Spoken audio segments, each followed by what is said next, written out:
Bom, pessoal, então hoje é o nosso primeiro encontro com o conteúdo da N2, da nota 2, mas nós vamos iniciar fazendo então uma revisão, uma vista de prova, né? A prova foi bem tranquila, já fiz as correções, devo lançar a nota hoje lá no sistema. Teve um pessoal que deu mole em relação ao trabalho, né? Acabou não entregando o trabalho, mas no geral as notas da prova foram muito boas. Estava uma prova bem tranquila também. Então eu vou revisar as 2 questões discursivas, começando com a questão número 11, que na verdade foi dividida em 2 partes. Tinha a questão 1 e a questão 2 da questão 11, né. Questão 1, eu perguntei em qual parte ou em quais partes do código de ética o fisioterapeuta que está mencionado lá na questão, né, no enunciado da questão, o fisioterapeuta poderia se amparar para tomar uma decisão sobre o caso que foi descrito também lá na questão. Muita gente citou o Código Penal, só para a gente lembrar aquele caso da mulher, né, grávida, HIV positivo, e ela confessa que para a fisioterapeuta que ela é HIV positivo, confessa ainda que ela tem múltiplos parceiros e que ela não vai contar nada para ninguém. Então muita gente citou o Código Penal, e até poderia citar o Código Penal, mas desde que fosse para complementar o entendimento da resposta. Porque a pergunta da questão, a pergunta número 1, que é na verdade a pergunta que valia ponto, né, porque a questão 2, não sei se vocês perceberam, mas eu pedi a opinião. Então a questão 2 não ia pontuar para a questão, tá. Então eu pontuei em cima da questão número 1, que era qual parte do código que o fisioterapeuta poderia se amparar para resolver aquele caso. Então a questão 2 era mais uma opinião, né. Mas a pergunta da questão 1 era muito clara: em qual parte do código de ética poderíamos nos amparar? Então isso estava muito claro. Então não poderia citar somente o Código Penal. Então teve gente que citou só o Código Penal. A resposta, uma das respostas, né, era o artigo 7º, que diz que o fisioterapeuta deve comunicar à chefia imediata da instituição em que trabalha, um fato que seja classificado, não sei se é classificado, não estou lembrando agora, fato que fosse considerado crime ou contravenção, né, ou mesmo uma infração ética. Esse era o artigo 7º, que eu entendo que deveria ser o artigo que a gente deveria se amparar. Mas acabei dando nota também para quem colocou o artigo 9º, que é aquele inciso que diz que é devido ao fisioterapeuta manter segredo sobre fato sigiloso, de que o cara teve conhecimento, né, em razão da sua atuação, e teve gente que colocou, se amparou também no artigo 9º, que eu não concordo, mas não pude dar errado, porque de fato é uma questão que você acaba se amparando, né.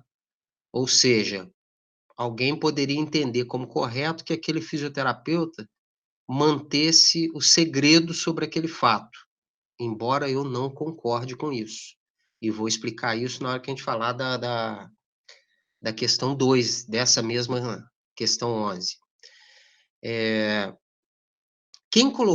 O que eu quero dizer é que quem colocou só o Código Penal, sem nenhuma referência ao Código de Ética da Fisioterapia, perdeu pelo menos 0,5. Eu considerei ainda a questão do Código Penal, porque é uma legislação que faz referência à questão, né, mas o fato é que no enunciado ficou bem claro que eu solicitei o amparo do Código de Ética. Então teve gente que colocou o Código Penal puro e teve gente que colocou o Código Penal e explicou que pelo Código Penal é crime deixar de denunciar a autoridade, doença, cuja notificação é compulsória, aquilo tudo que a gente conversou na aula, né. Então quem colocou o Código Penal, mas pelo menos explicou essa referência que existe entre o Código Penal e a questão, eu considerei o 05. Mas quem colocou só o Código Penal e não explicou nada, errou a questão, tá. A questão 2 dessa mesma questão 11, que eu pedi a opinião de vocês sobre como você, enquanto profissional de saúde, se comportaria, né. Nesse caso, eu entendo, aí é minha opinião, né, foi uma questão de opinião, então essa questão 2 eu não avaliei com pontos, eu queria realmente, nessa questão 2 aferir a compreensão de vocês em relação àquelas questões de ética, moral, né, e também sobre aquela questão de notificação compulsória e denúncia. Nesse caso, eu entendo, é a minha opinião, que deveria ser feita a notificação compulsória, obviamente, né, se tratava lá de uma doença de notificação compulsória, HIV, e denúncia também. Teve gente que colocou muito, e gostei muito de quem colocou, né, sobre a possibilidade de orientar paciente com serviço psicológico.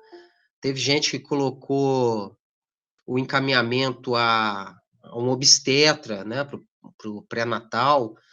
Achei muito bom isso, porque a gente tem que pensar também no bebê dessa mulher, né, a gente tem que pensar também no indivíduo, como um todo. Existe ali também uma vida que está nesse rolo todo. Mas por que denúncia? Porque eu denunciaria também. Porque ela confessa, né, que mantinha relação com múltiplos parceiros.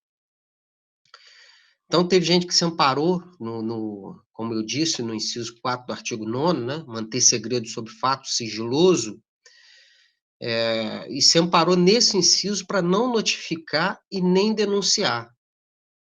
Quem se ampara nesse inciso, do artigo 9º, né, manter segredo sobre fato sigiloso, está dizendo que não faria notificação compulsória, que é um erro, né, porque HIV está lá na lista de doenças de notificação compulsória, e nem denunciaria.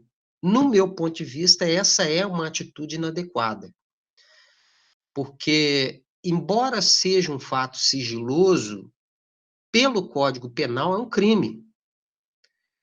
Essa mulher da questão 11, ela está contribuindo para a propagação de uma doença com potencial imenso de se tornar um surto, ou até mesmo uma epidemia, né, dependendo da malha urbana onde ela resida, né. Então a gente tem que ter, gente, esse pensamento do profissional de saúde mesmo, profissional de saúde que coopera, que colabora com o sistema, que alimenta o sistema com dados epidemiológicos, e um profissional de saúde que também é cidadão, né. Nesse caso, seria uma temeridade não denunciá-la, principalmente porque ela confessou que tem múltiplos parceiros. É óbvio, gente, que é uma questão, assim, de ética, por isso que eu não pontuei. Não é algo, assim, preto no branco. Essas questões éticas que eu coloquei na discursiva, teve uma optativa também que eu coloquei algo para vocês analisarem, né. Mas o que eu quero dizer é que a ética, ela acaba julgando e não tem uma resposta pronta, como a gente falou várias vezes nos nossos encontros, né. Então, de fato, seria preciso conversar com essa mulher, saber se por que que ela está fazendo isso, por que que ela está ajudando a disseminar a doença, por que que ela não conta para o marido, para os parceiros. Porque se for realmente um crime, se ela realmente estiver fazendo de propósito, se ela tem, sei lá, alguma mágoa com sexo masculino e quer: "Ah, não, o homem tem que se ferrar mesmo, eu peguei esse negócio, alguém me passou e agora eu vou disseminar". É crime, é um crime. Mas pode ser pura ignorância mesmo, né. Pode ser que ela entenda que ela não saiba que ela vai transmitir aquilo. Ela pode ser que ela nem se importe com o bebê dela, né. Então é preciso realmente ter esse olhar do profissional de saúde, um profissional humanista, e a partir daí, a partir do momento que a gente conhece todos os fatores, todos os elementos que envolvem essa história, aí sim a gente toma uma decisão. A princípio, assim, bem friamente, eu faria a notificação compulsória, aí seria algo obrigatório, e faria também a denúncia, bem no sentido de tentar fazer com que essa mulher, até por força, ela ela acabe saindo de circulação para não ajudar a circular esse vírus, né. Sobre o fato sigiloso, o artigo 9º, não sei se vocês repararam, eu citei aqui, mas teve uma questão na prova que aí sim o profissional deveria manter segredo. Foi uma questão lá na optativa, não sei se foi a questão 6 ou 7, que é aquela questão da adolescente de 15 anos, né, que confessou para a fisioterapeuta que ela tinha começado a vida sexual com o namorado. Ela comentou com a fisioterapeuta que ia começar a tomar anticoncepcional, aí a fisioterapeuta tenta convencê-la a contar para os pais, e a menina não quis contar. E aí, nesse caso, né, mais ou menos a questão era essa. A fisioterapeuta conta ou não conta para os pais? Não conta. Essa é clara, né. Com certeza não deve contar. Nesse caso, sim, se aplica o artigo 9. Tem que manter o segredo, né. É uma situação diferente da questão 11, não tem um crime envolvido, a relação dos 2, embora ela seja adolescente, ela é consensual. Então esse caso sim está amparado por aquele artigo 9, né. Manter segredo sobre fato sigiloso que o fisioterapeuta teve conhecimento em razão de sua atividade profissional. Mas se é um fato sigiloso em que esteja envolvido um crime, na minha opinião, é um dever do profissional de saúde fazer a denúncia, tá. E aí teve a questão 12 também, que foi ali para vocês fazerem justamente isso, né, essa questão da notificação compulsória e da denúncia, e nessa foi todo mundo muito bem, acho que ficou bem claro essa questão da notificação compulsória e da denúncia, ok? Deixa eu projetar aqui agora os nossos famosos slides.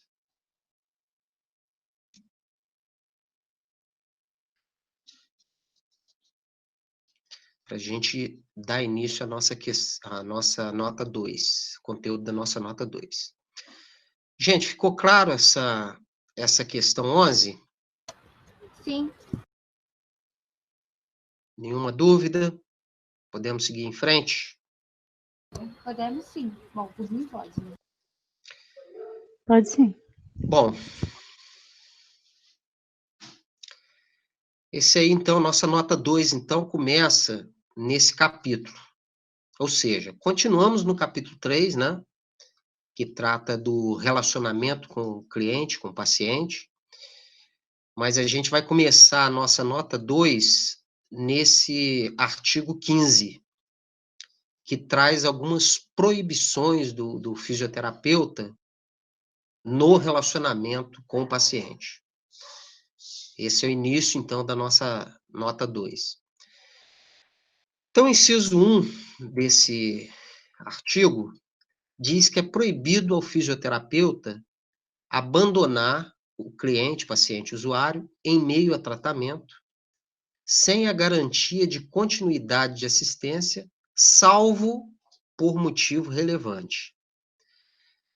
O que quer dizer esse inciso 1, gente? Uma vez firmado o contrato de prestação de serviços, em que você, fisioterapeuta, e o seu paciente concordam com os detalhes do tratamento, você começa, então, a prestar aquele serviço de reabilitação.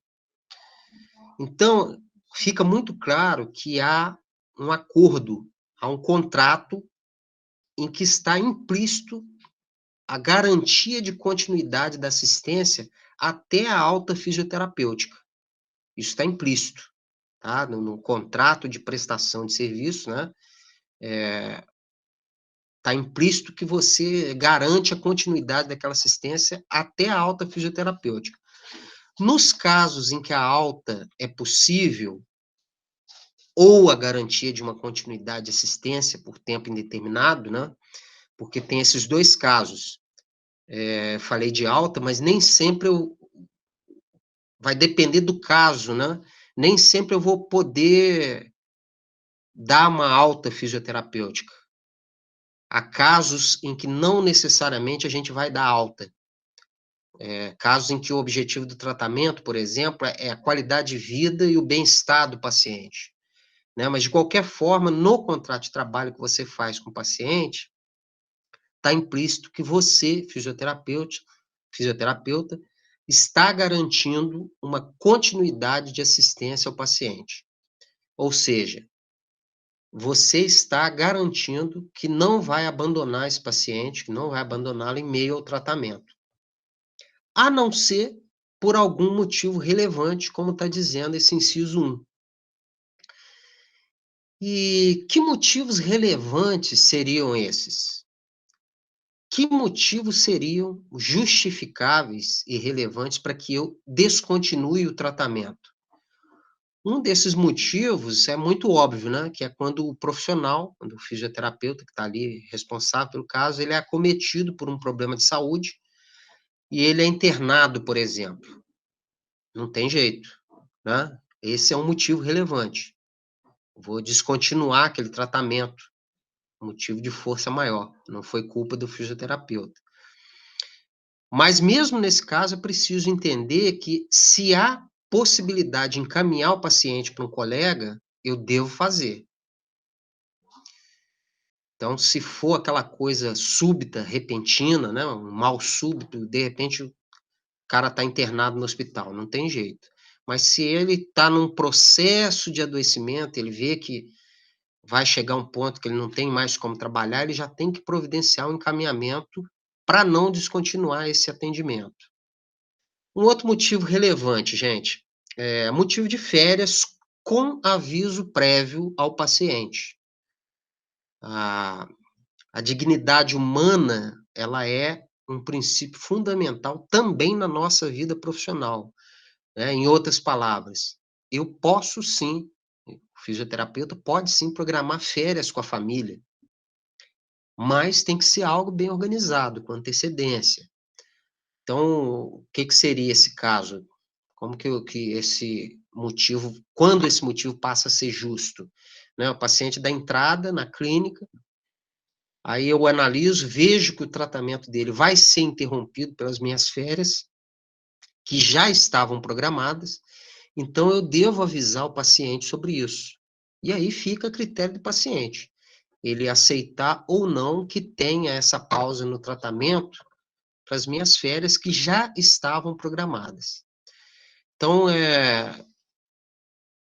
essa partezinha do inciso aí, ó, salvo por motivo relevante, esses motivos relevantes, os dois motivos, né, bem relevantes que eu poderia dar de exemplo são esses dois, certo? Inciso 2. É proibido ao fisioterapeuta dar consulta ou prescrever tratamento fisioterapêutico de forma não presencial, salvo em casos regulamentados pelo Conselho Federal de Fisioterapia e Terapia Ocupacional. Gente, o tratamento do fisioterapeuta, ele presume contato presencial. Ponto.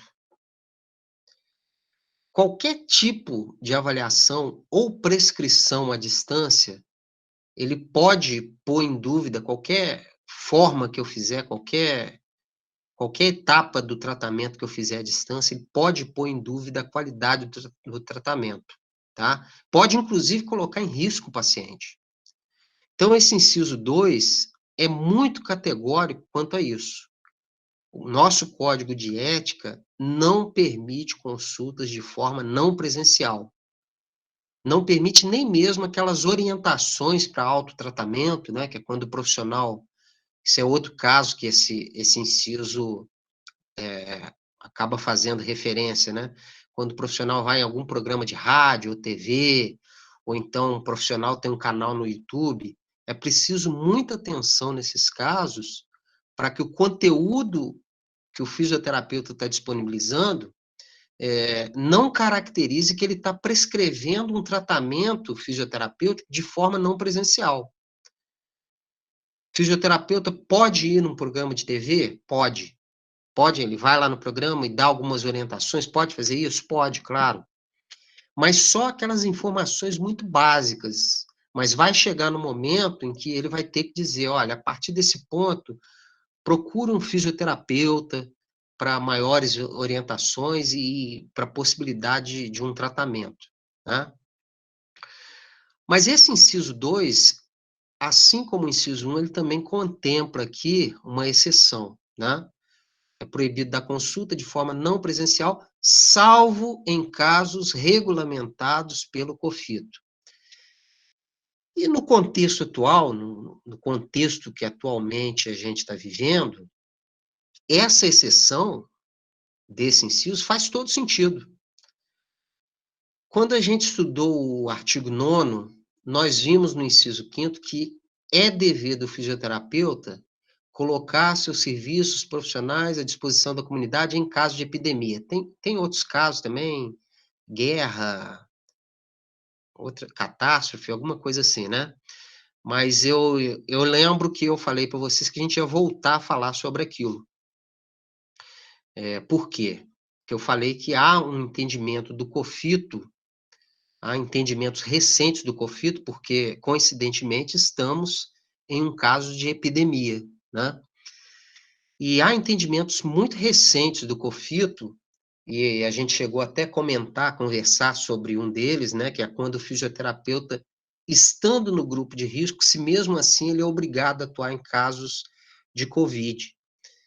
E o entendimento do COFITO é que não, né? Nesses casos, o profissional ele deve comunicar ao responsável técnico ou aos gestores, né, da instituição de saúde, com a devida comprovação de que ele faz parte do grupo de risco, e a partir disso ele tem que pedir, ele deve pedir, ele pode pedir para ser realocado e retirado da linha de frente da assistência direta a pacientes com Covid. E a situação que nós vivemos hoje, ela é tão excepcional, essa situação de pandemia, ela é tão excepcional que o COFITO, usando essa exceção do inciso 2, lançou recentemente uma resolução permitindo algumas modalidades de atendimento não presencial. Vendo? Então, quem elaborou o texto do Código de Ética acertou em cheio em colocar essa exceção, né? Salvo em casos regulamentados pelo Conselho. Então, é a resolução número 516/2020, que é uma resolução temporária, certo? Ela é uma resolução temporária. E as modalidades de atendimento que essa resolução está autorizando temporariamente hoje são a teleconsulta, o telemonitoramento e a teleconsultoria. Então, vou fazer rapidamente, dar uma explicação rápida desses três. Eu vou fazer o seguinte, eu fiz um estudo dessa resolução 516, eu vou fazer um resuminho do estudo que eu fiz e vou postar lá na sala virtual, tá? Vou postar já como material da N2. Mas explicando rapidamente essas três modalidades, né, autorizadas agora pela resolução, a teleconsulta, ela segue praticamente a mesma ideia de uma consulta presencial. É uma consulta clínica, a teleconsulta é uma consulta clínica, à distância, E por que que ela é muito parecida com a consulta presencial? Porque você vai fazer a mesma coisa, né? Você vai tentar fazer uma anamnese, uma inspeção, vai investigar sinais e sintomas, ou seja, aquela mesma propedêutica que a gente faz na consulta presencial. Quer dizer, a mesma não, né? Você não vai ter como fazer algumas coisas, né? Você não vai ter como fazer, obviamente, uma palpação, não tem como fazer uma palpação à distância, né? A ausculta também não vai ser possível fazer. Mas essa liberação temporária do conselho para consultas à distância, para teleconsulta, é para que o paciente não fique sem nada, sem nenhum tipo de atendimento. Então, pelo menos na teleconsulta à distância, que é a distância, você consegue pelo menos fazer aquele atendimento inicial, né? Essa é a teleconsulta. Uma outra modalidade liberada pela resolução é o telemonitoramento, que basicamente é o quê? É o acompanhamento à distância, por meio de aparelhos tecnológicos, do paciente que já estava sendo atendido previamente de forma presencial. Ou seja, o fisioterapeuta já atendia aquele paciente. Então, o telemonitoramento, ele foi liberado para que, numa tentativa de que o risco ao paciente seja eliminado, né? O fisioterapeuta tratava o paciente em casa, um paciente dependente de algum aparelho, e você está naquela fase só de ajustes de parâmetros do equipamento. Então, a resolução diz que esses ajustes, eles podem ser feitos à distância. Por que que isso é uma forma até de eliminar o risco, né? De repente, o fisioterapeuta, ele trabalha em outros lugares, até mesmo na linha de frente, seria um risco ele atender esse paciente de forma presencial. Então, no telemonitoramento, o fisioterapeuta pode fazer uma breve anamnese, solicitar alguém da família ou algum outro profissional de saúde que já acompanha aquele paciente também, que faça algum ajuste simples, algum ajuste bem simples no equipamento, né? Mudar ali a graduação, algo bem simples, mas só em casos de ajustes que realmente não necessitem da presença do fisioterapeuta lá na residência. Esse, então, é o telemonitoramento. Então, a resolução, ela fala explicitamente que se houver necessidade de encontro presencial, o fisioterapeuta tem que comparecer. Então, ele fez uma anamnese, de alguma forma teve alguma intercorrência, o o paciente não está muito estável, então, nesse caso, ela deixa lá bem claro que, se houver necessidade de encontro presencial, o fisioterapeuta tem que comparecer. E a última modalidade prevista na resolução é a teleconsultoria, que é basicamente o quê? Aquele esclarecimento de dúvidas, né, sobre procedimentos clínicos, ou então sobre questões do processo de trabalho. O cara, então, é responsável técnico de uma clínica, não necessariamente ele precisa estar presente. Ele pode dar as orientações à equipe por meio da teleconsultoria. Ou então ele é especialista no assunto, numa área, ele é o cara em determinado assunto, né? Alguém quer contratá-lo, ele diz: "Olha, eu posso fazer sim a teleconsultoria, mas eu posso fazer sim essa consultoria, mas em forma de teleconsultoria". Ele não precisa ir ao local, né? Uma outra observação sobre essas modalidades à distância é que a resolução, ela possibilita que elas sejam gratuitas. A gente vai ver nessa N2, né, acho que artigo 39 do Código, que é proibido ao fisioterapeuta prestar assistência gratuita. O fisioterapeuta, obrigatoriamente, ele tem que se enquadrar aos valores do Referencial Nacional de Procedimentos Fisioterapêuticos, que eu já fiz até uma introdução para vocês lá na N1, né? Inclusive, postei a tabela lá no ambiente virtual, né? A tabela de referenciais honorários, né? Do fisioterapeuta. Mas essa resolução nova, a 516/2020, ela dá a possibilidade do fisioterapeuta não cobrar quando atende por essas modalidades à distância. Então, na verdade, a resolução deixa essa decisão por conta do profissional e seu cliente. Então, voltando ao inciso 2 do artigo 15, ele proíbe o tratamento fisioterapêutico de forma não presencial, mas a resolução 516/2020 do COFITO, que é uma resolução provisória, mais uma vez dizendo, né, ela permite algumas abordagens à distância dentro dessas modalidades que a gente acabou de ver, que eu acabei de explicar para vocês, tá? Então, vou postar lá no ambiente virtual, tá, gente? Um anexo com estudo, um resumo, vou fazer um resuminho disso que eu acabei de falar para vocês, né? Eu vou explicar um pouquinho sobre essa resolução nova do COFITO e vou explicar principalmente essas modalidades à distância que a resolução trata.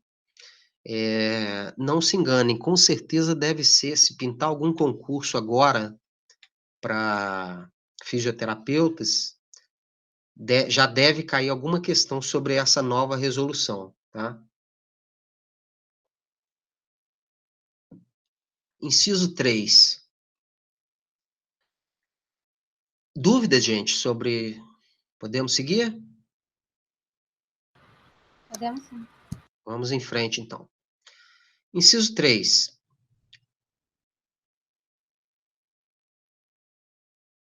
Que saiu aqui, tá ok?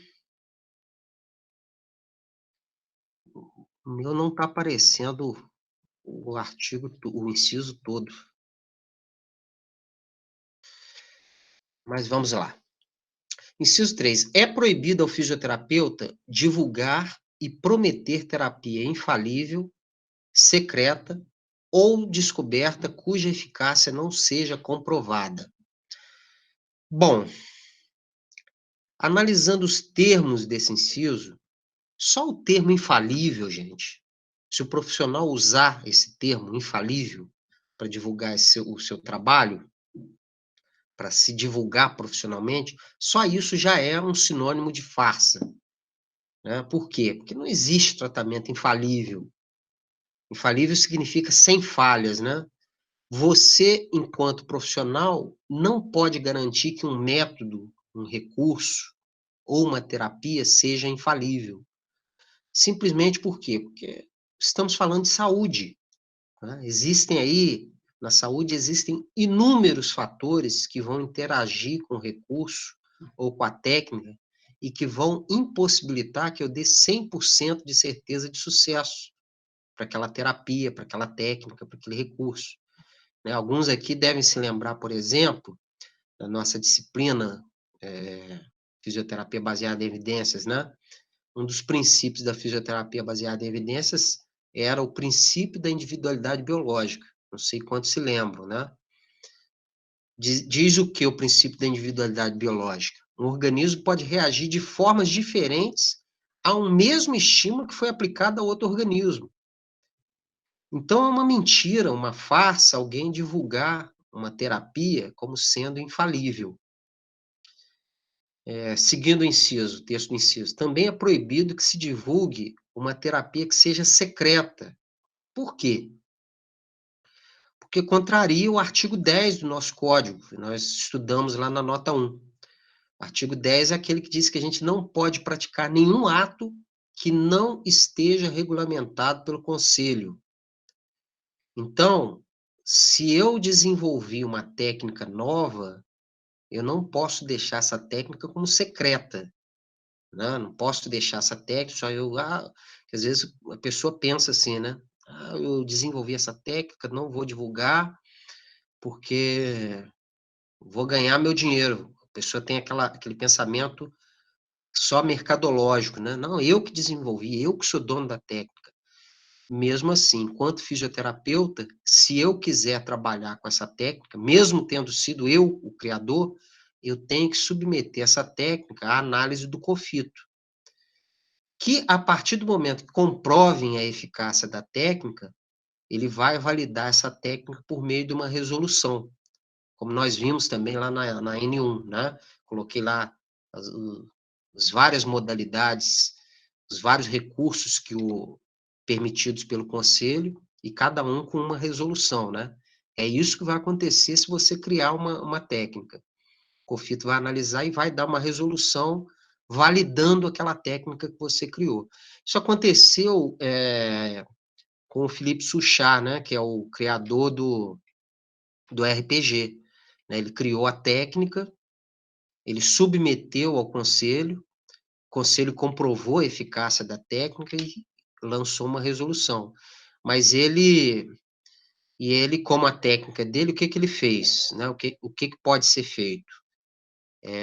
Só pode aplicar a técnica, só pode desenvolver, só pode colocar lá especialista em RPG quem faz o curso dele.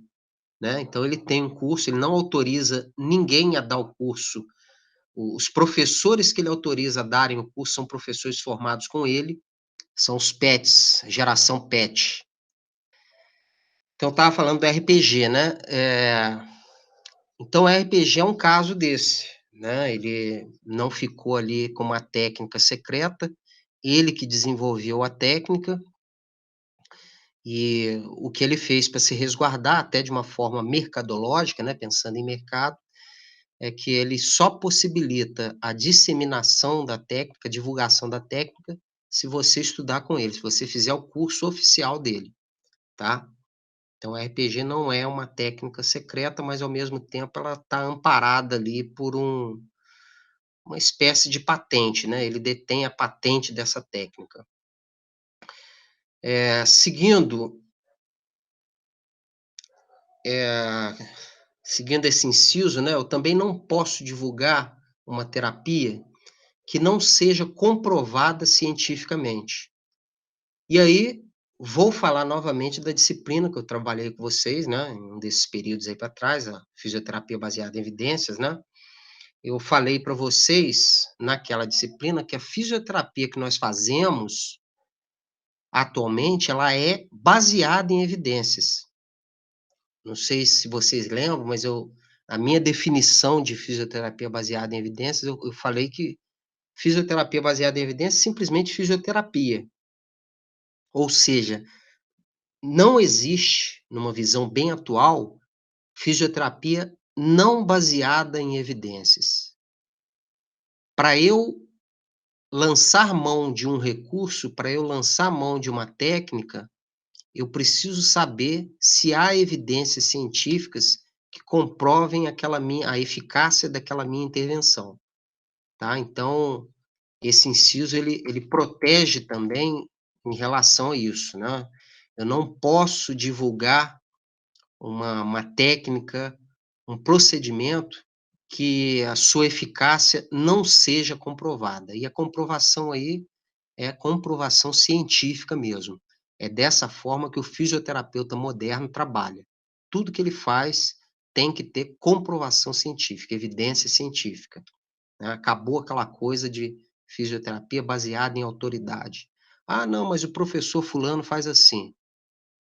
Mesmo que o professor fulano faça, que você respeite muito o professor fulano, é preciso ir lá nas bases de dados, preciso ir lá no Pedro, é preciso buscar as evidências científicas para saber se de fato aquela técnica comprovadamente tem evidências científicas e tem eficácia comprovada por essas evidências, ok? Inciso 4. É proibido ao fisioterapeuta prescrever tratamento fisioterapêutico sem realização de consulta, exceto em casos de indubitável urgência. Esse inciso, gente, ele tem também uma exceção, né? Que é a questão da urgência. Nós vimos na nota 1 a concepção de urgência, vimos alguns pontos que ajudam a gente a classificar uma situação de urgência. Então, essa exceção do inciso, eu entendo que está bem clara. Sobre prescrever tratamento sem realização de consulta, o que esse inciso quer dizer é algo um pouco parecido, com o inciso 2. O fato de eu não realizar uma consulta bem feita pormenorizada pode colocar em dúvida a qualidade do tratamento ou pode até mesmo colocar em risco o paciente.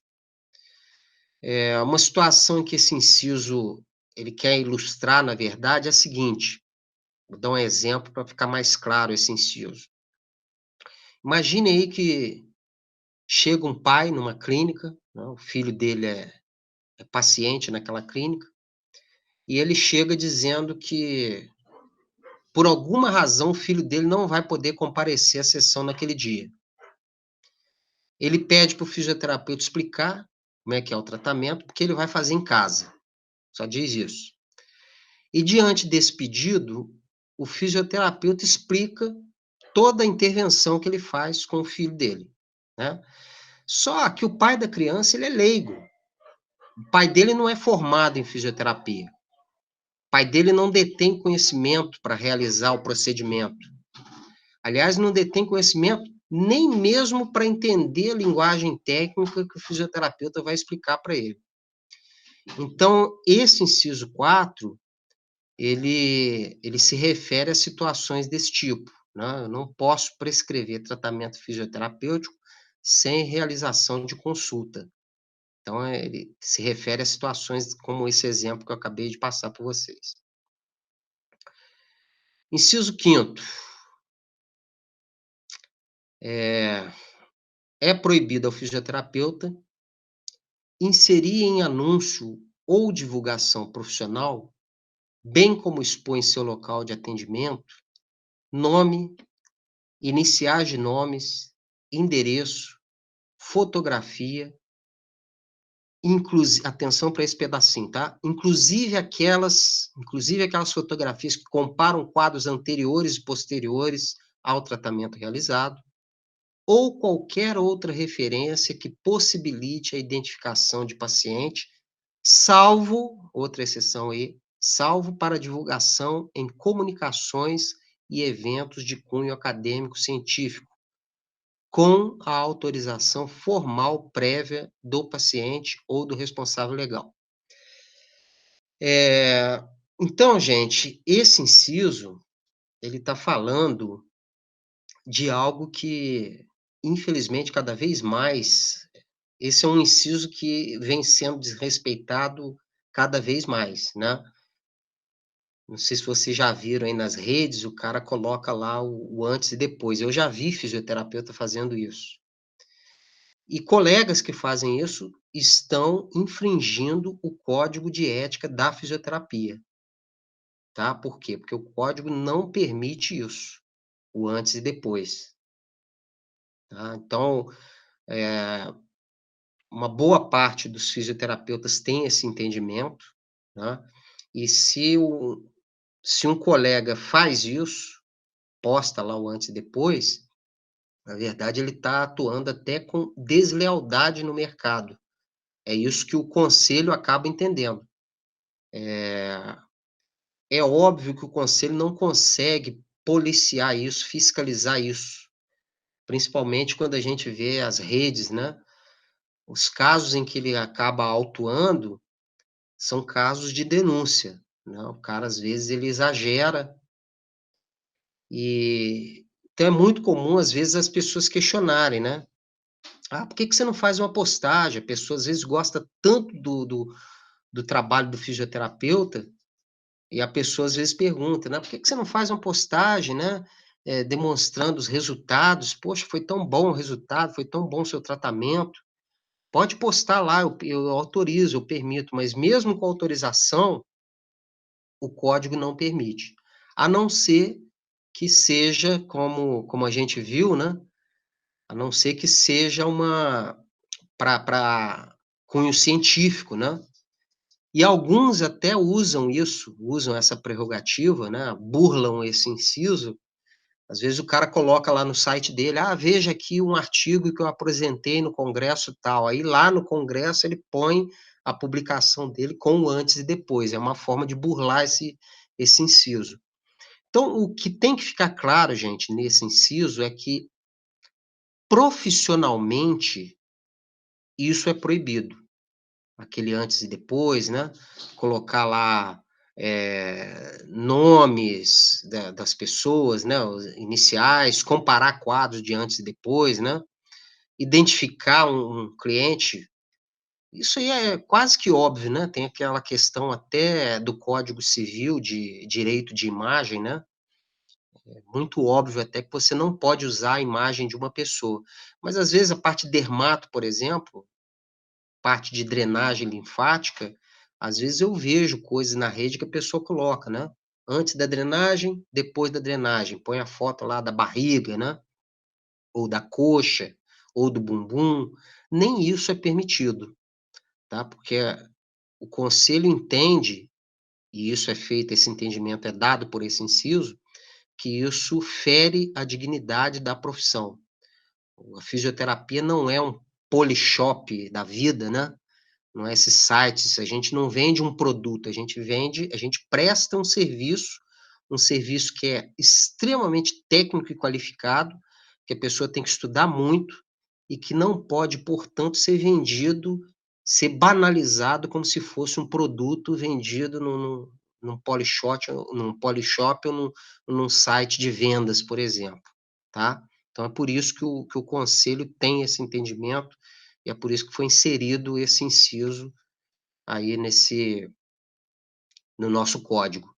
Então, profissionalmente, isso é proibido. Eu só posso fazer esse antes e depois, comparar os resultados do tratamento, se essa comparação tiver um cunho científico, ou seja, eu escrevi um artigo e aí, com a autorização do paciente, né, tem lá, ele vai dar o direito dele de imagem, vai assinar tanto o termo de consentimento livre e esclarecido, como também o direito de imagem dele, e aí você vai poder publicar, né, mas uma publicação científica, não uma publicação profissional e mercadológica. Correto? Ok, gente, até aí tudo bem? Podemos ir em Professor, frente? Sim. professor, só uma parte que eu não entendi muito bem o motivo. Por que que a gente não pode divulgar o local do trabalho, tipo, mostrar a clínica, etc? Não, na verdade, veja bem, ó, o inciso quinto, inserir em anúncio ou divulgação profissional, bem como expor em seu local de trabalho, na verdade, é a exposição no seu local de Ah, é trabalho, em entendeu? local. Eu li É, no seu local, foi mal, é desculpa. essa exposição que eu expliquei, colocar lá como propaganda mesmo, né? Como já vi também gente, pessoa coloca um banner, olha, veja aqui os resultados. É isso que você não pode expor, nem mesmo no seu local de trabalho. O pessoal faz muito nas redes, né? Mas nem na sua clínica você não pode colocar lá um banner mostrando lá os resultados. Veja aqui os resultados dessa técnica maravilhosa. Isso não pode, porque vai muito para essa coisa que eu expliquei da mercantilização da profissão, correto? Sim, sim, brigadão.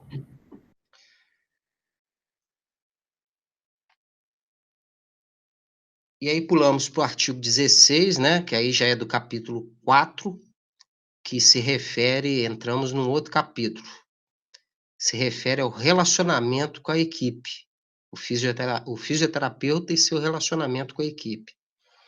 E no artigo 16, diz o seguinte: o fisioterapeuta, enquanto participante de equipes multiprofissionais e interdisciplinares constituídas em programas e políticas de saúde, tanto no âmbito público quanto privado, deve colaborar com seus conhecimentos na assistência ao ser humano, devendo envidar todos os esforços para o desenvolvimento de um trabalho harmônico na equipe. Isso foi só para o código ficar bonito. É um daqueles artigos que, com certeza, naquela nossa aula de revisão, eu não vou cobrar, né? Quase que desnecessário.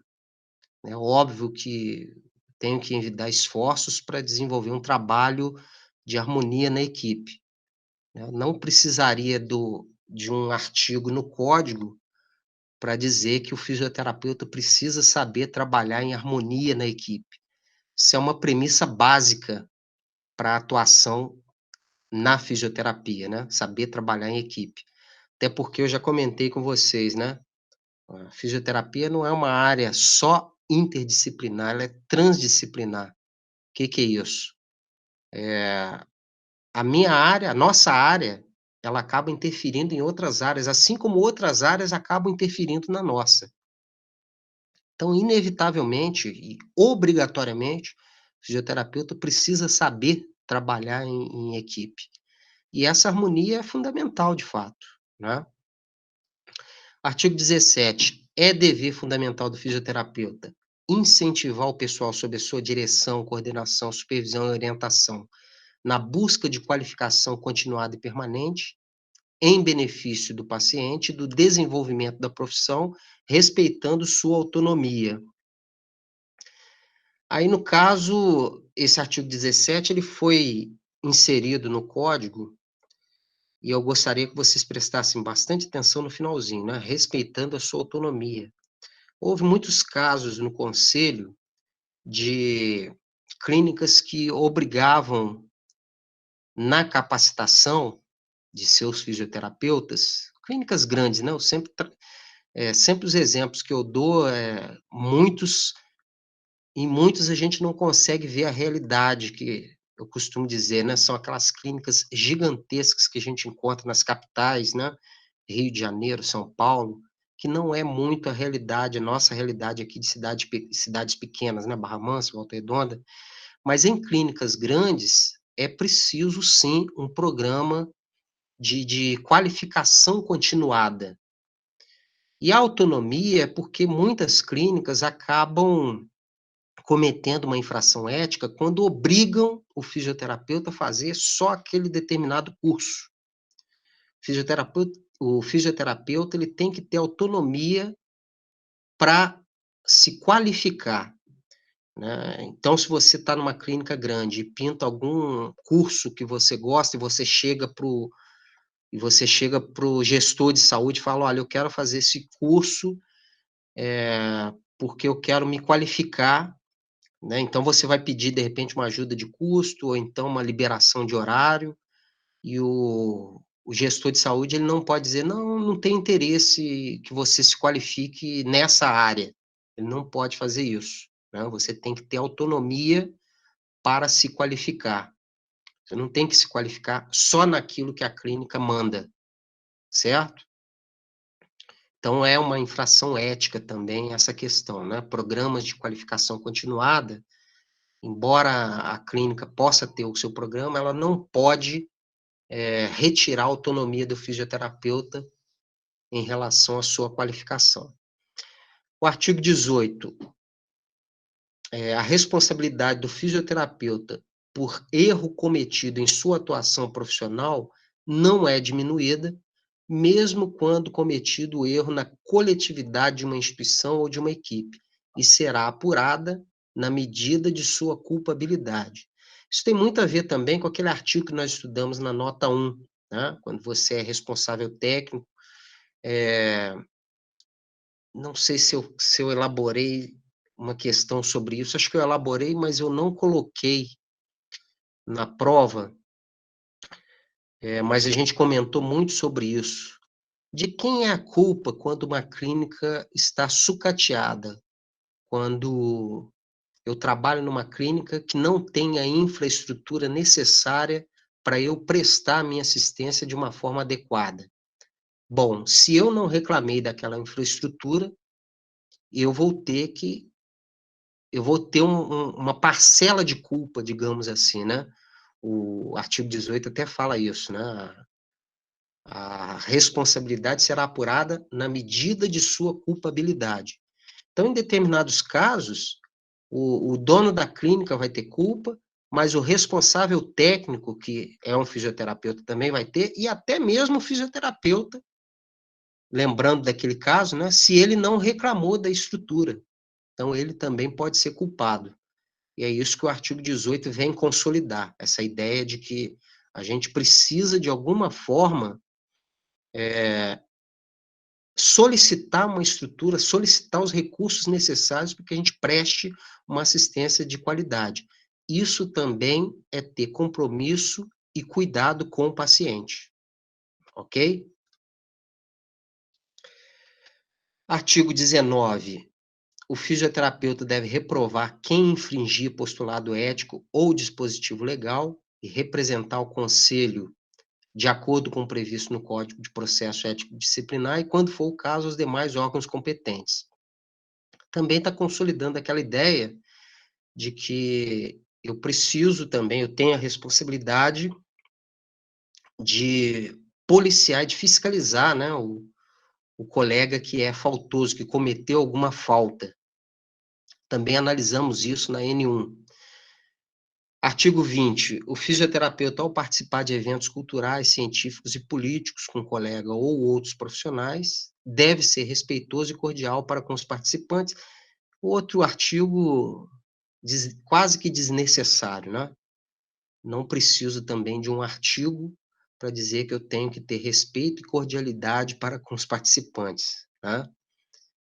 O artigo 20 está dizendo que eu não posso ofender a reputação moral ou científica ou política dos mesmos, mais do que óbvio. No artigo 21, vamos até aqui hoje, o fisioterapeuta deve tratar os colegas, membros e não membros da equipe de saúde com respeito e urbanidade, seja verbalmente, por escrito ou por via eletrônica, não prescindindo de igual tratamento de suas prerrogativas. Outro artigo que também, com certeza, foi acrescido ao código, mais para encher linguiça, também acho quase que desnecessário esse artigo. Da mesma forma que o artigo 20, a gente não precisa, pelo nosso arcabouço moral e de caráter, né? Eu também não preciso de um código para me lembrar que eu tenho que agir com respeito com os meus colegas. Gente, então, introduzimos então a N2, né? Hoje vamos até esse artigo 21. Falando novamente das notas, hoje mesmo eu vou... Na verdade, até amanhã eu vou inserir as notas lá no sistema, tá bom? Falei no início que as notas em geral foram muito boas. Quem ficou abaixo da média foi porque teve uma galera que deu mole em relação ao trabalho. O trabalho não estava postado, não mandaram por e-mail também. Teve um que me mandou pelo Zap, mas que eu inseri, tá? Mas no mais foi muito boa. Gostei das provas, gostei do desempenho da turma em relação a essa N1. Ok? Alguma dúvida, gente? Tranquilo, professor. É de boa. Tudo Tranquilo. Tranquilo. Então, uma boa noite a todos, um bom fim de semana. O senhor também, professor. Boa noite aí. Bom final de Boa semana. noite, Boa igualmente. noite. Boa noite. Boa noite.